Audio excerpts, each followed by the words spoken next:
عید الاضحیٰ کی نماز بارہ قصبہ فتح پور میں پرامن و خوشگوار ماحول میں ادا کی گئی۔ سب سے بڑی جماعت فتح پور عیدگاہ میں مفتی نجیب قاسمی کی اقتداء میں ہزاروں فرزندان توحید نے ادا کی، تو وہیں دوسری بڑی جماعت مرکز مسجد میں مولانا توصیف عالم ندوی کی امامت میں ادا کی گئی۔ ساتھ ہی ملک میں امن اور شانتی کے لیے دعائیں بھی کی گئی۔ نماز کے بعد لوگ قربانی کرنے میں لگ گئے۔ اس موقع پر پولیس پرشاسن کا عملہ بھی موجود رہا۔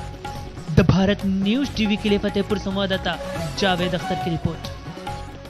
عیدگاہ فتح پور میں آج مفتی نجیب قاسمی صاحب کی ابتدا میں عید الاضحیٰ کی نماز ادا کی گئی۔ یہ عید الاضحیٰ کا تہوار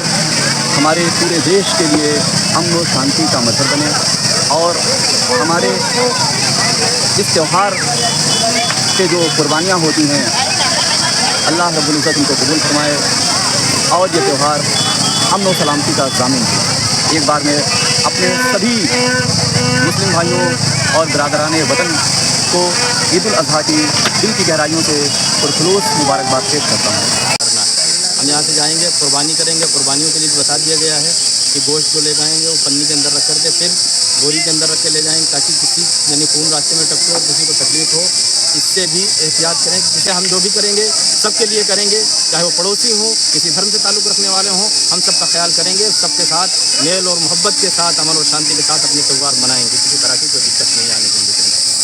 طرح قربانی کا جانور ہمیں عزیز ہونا چاہیے اور اس سے ہمیں لگاؤ اور محبت ہونی چاہیے، ویسے ہی اس کے جو فضلہ ہیں یعنی جو آتے ہیں یا کھر ہیں یا اس کی کھال ہے اس کا بھی پورا دھیان رکھنا ہے کہ صاحب اس کو نالی میں پھینک دیا، پھر بارش ہو گئی، نالی بلاک ہو گئی، وہ بہ رہا ہے اور بدبو کر رہا ہے، اور یہ پیغام دیا جا رہا کہ صاحب مسلمانوں کا ایک فیسٹیول ہے، مسلمانوں کی ایک عید ہے، خوشی کا موقع ہے، جس کے تحت یہ بدبو، یہ گندگیاں، یہ ساری چیزیں یہ ہمیں اور ہمارے اسلام کو بدنام کرنے والی چیزیں، اور دوسرے لوگ موقع دیکھ رہے ہیں، تلاش کر رہے ہیں کہ موقع ملے اور صاحب ہم جو ہے وہ اپنا ہاتھ صاف کریں۔ تو عقل مندی یہ ہے، دانش مندی یہ ہے کہ آپ اس کو بہت ہی حفاظت کے ساتھ اور پورے ادب اور پوری محبت اور احترام کے ساتھ اس کو قربان کیجئے، اور جو چیزیں اس طرح کی ہوں ان کو گڈھا کھود کے دفن کر دیجئے۔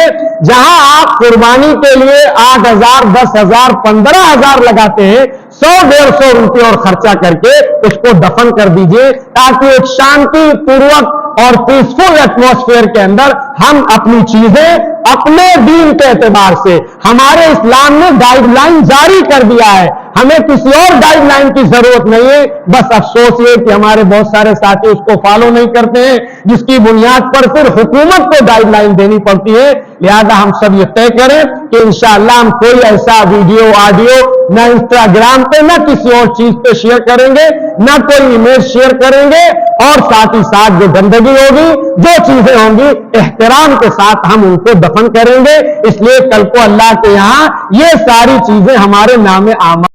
یدی آپ نے ہمارے چینل کو سبسکرائب نہیں کیا تو کر دیجئے اور بیل آئیکن کو دبانا نہ بھولیں تاکہ آپ کو ہر خبر کی اپڈیٹ ملتی رہے۔